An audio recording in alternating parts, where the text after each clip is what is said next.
Era finales de abril de 1945, y el Tercer Reich, que debía durar 1000 años, se desmoronaba en una agonía de fuego y acero. El ejército rojo soviético había rodeado Berlín, apretando la soga alrededor del cuello de la capital alemana, con una fuerza implacable. En el centro de este caos, bajo metros de hormigón y tierra, se encontraba el Führerbunker, el último refugio de Adolf Hitler. El ambiente dentro del búnker era una mezcla surrealista de desesperación, negación y un miedo palpable que se adhería a las paredes húmedas. Adolf Hitler, el hombre que había hecho temblar al mundo, era ahora una sombra de lo que fue, con las manos temblorosas y la mirada perdida. A su lado permanecía Eva Braun, su leal compañera, decidida a compartir el destino de su amado hasta el final amargo. Los generales iban y venían, trayendo noticias cada vez peores sobre el colapso de las defensas alemanas en los suburbios de la ciudad, Tondosima. Hitler movía divisiones imaginarias en sus mapas, negándose a aceptar que esas tropas ya no existían o no podían moverse. El sonido de la artillería soviética se hacía cada vez más fuerte, sacudiendo los cimientos del refugio subterráneo y llenando el aire de polvo. Joseph Goebbels y su familia también se habían trasladado al búnker, añadiendo una nota trágica y macabra a los últimos días. Los niños de Goebbels jugaban inocentemente en los pasillos, ajenos al hecho de que sus padres planeaban asesinarlos antes de suicidarse. La paranoia de Hitler crecía con cada hora que pasaba, viendo traición en cada rostro y en cada orden no cumplida.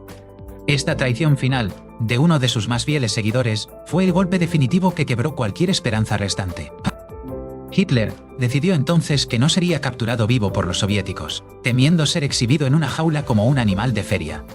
Comenzó a planificar su suicidio, y el de Eva Braun, con una meticulosidad fría y desapegada.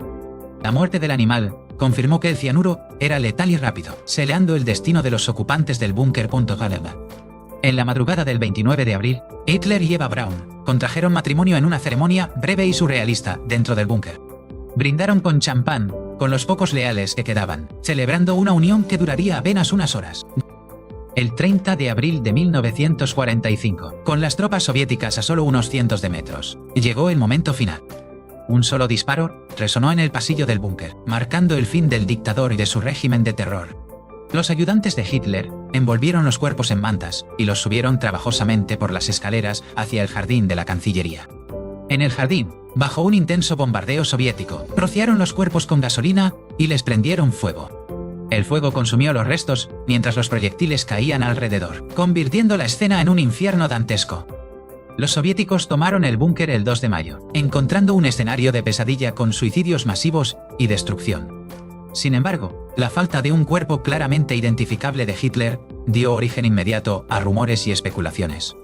Stalin, con sus propios motivos políticos, alimentó la incertidumbre al declarar a los aliados que Hitler podría haber escapado. ¿Era posible que el hombre más buscado de la historia hubiera logrado huir de un Berlín asediado? Así nació la leyenda de la fuga de Hitler, una historia que ha fascinado y horrorizado al mundo durante décadas. Las teorías de la conspiración sugerían que Hitler había utilizado un doble para fingir su muerte. Se decía que existían túneles secretos que conectaban el búnker con aeropuertos subterráneos o salidas fuera de la ciudad. Algunos afirmaban que un avión había despegado de una pista improvisada en el Tiergarten en los últimos momentos. El destino supuesto de esta fuga variaba, pero América del Sur, y específicamente Argentina, era el lugar más citado. Argentina, bajo el gobierno de Perón, era conocida por acoger a criminales de guerra nazis que huían de la justicia. Se hablaba de submarinos y U-boot fantasmas que cruzaron el Atlántico llevando oro nazi y a altos jerarcas. El U-977 y el U-530, que se rindieron en Argentina meses después de la guerra, alimentaron estas especulaciones. Testigos presenciales afirmaron haber visto a Hitler desembarcar en la costa patagónica, afeitado y sin su característico bigote. Se dice que vivió tranquilamente en una estancia remota cerca de Bariloche, rodeado de seguridad y lujos. Bariloche, con su arquitectura alpina y su gran comunidad alemana, parecía el escondite perfecto. Archivos desclasificados del FBI muestran que la agencia investigó seriamente estas denuncias durante años. J. Edgar Hoover recibía cartas detallando supuestos encuentros con Hitler en hoteles y trenes sudamericanos. Sin embargo, ninguna de estas pistas condujo jamás a una confirmación sólida o a una captura. Otra teoría extravagante sugería que Hitler había huido a una base secreta en la Antártida, conocida como Neuschwabenland. Según esta leyenda, los nazis habían construido una fortaleza inexpugnable bajo el hielo eterno. Se dice que una expedición militar estadounidense, la Operación High Jump, fue enviada para destruir esta base. Aunque la operación fue real, su objetivo era de entrenamiento y exploración, no combatir nazis en el Polo Sur. A pesar de la fascinación popular por estas historias, la evidencia histórica apunta firmemente a la muerte en Berlín. Los soviéticos recuperaron restos dentales del jardín de la Cancillería en los días posteriores a la toma del búnker. Estos restos fueron comparados con los registros del dentista de Hitler, Hugo Blaschke. La asistente del dentista, Keith Heusermann, confirmó que los puentes dentales pertenecían inequívocamente al Führer. En 2018, un equipo de patólogos franceses tuvo acceso a los fragmentos de cráneo y dientes conservados en Moscú. Su análisis confirmó que los dientes eran auténticos y mostraban signos de no haber comido carne, coincidiendo con el vegetarianismo de Hitler. También encontraron rastros de veneno y metal en los dientes, corroborando la teoría del cianuro y el disparo. El fragmento de cráneo tenía un orificio de bala, consistente con un suicidio por disparo en la cabeza. Por lo tanto, la ciencia moderna ha cerrado prácticamente el caso. Hitler murió en el búnker en 1945. Sin embargo, la idea de que el mal absoluto pudo haber escapado a la justicia sigue siendo una pesadilla recurrente. Las historias de su fuga sirven como un recordatorio de nuestra necesidad de ver el mal castigado públicamente. Al no haber un cuerpo físico que mostrar al mundo, se creó un vacío que la imaginación llenó con monstruos. Hitler se convirtió en un fantasma, una figura elusiva que podía estar en cualquier parte, acechando en las sombras. El programa de televisión Hunting Hitler popularizó nuevamente estas teorías en el siglo XXI, utilizando tecnología moderna. Aunque entretenido, el programa a menudo se basaba en pruebas circunstanciales y testimonios de segunda mano.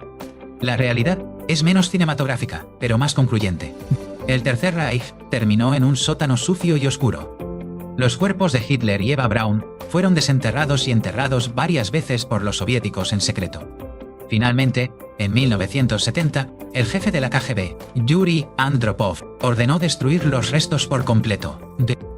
Los restos fueron exhumados en Magdeburgo, quemados nuevamente, machacados y arrojados a un río. Así, físicamente, no quedó nada de Adolf Hitler en la faz de la Tierra, salvo los fragmentos en Moscú. Esta destrucción total pretendía evitar que su tumba se convirtiera en un lugar de peregrinación para neonazis. A pesar de todo, la figura de Hitler sigue proyectando una sombra larga sobre la historia contemporánea. La historia de los últimos días en el búnker ha sido contada en películas como El hundimiento, mostrando la miseria humana. Bruno Ganz, con su interpretación magistral, humanizó el monstruo sin justificar sus crímenes, mostrando su decadencia. Ver a Hitler como un anciano delirante y derrotado es quizás más poderoso que imaginarlo como un genio del mal escapado. La verdad histórica nos enseña que los dictadores, al final, son solo hombres que sangran y mueren como cualquier otro. La teoría de la fuga a Argentina, sin embargo, sigue viva en la cultura popular, en libros y novelas. Imaginamos a un Hitler anciano paseando por los lagos del sur, impune, y eso nos provoca una indignación visceral. Pero esa imagen es una ficción, una pesadilla que nos contamos para no olvidar el horror. El verdadero horror fue lo que sucedió en Europa, los campos, la guerra, la destrucción de millones de vidas. Centrarse en la muerte de un solo hombre, aunque sea el principal culpable, a veces nos distrae de las víctimas. Hitler murió como vivió, rodeado de violencia, destrucción y mentiras, en un agujero bajo tierra. Su legado es una cicatriz en la humanidad que tardará siglos en sanar, si es que alguna vez lo hace. Las teorías de la conspiración son, en última instancia, una forma de negar la realidad simple y brutal de su final. Aceptar que se suicidó es aceptar que escapó de un juicio humano, pero no del juicio de la historia. Hoy, el lugar donde estaba el Führerbunker es un aparcamiento anodino en Berlín, marcado solo por un cartel discreto. Es un final apropiado.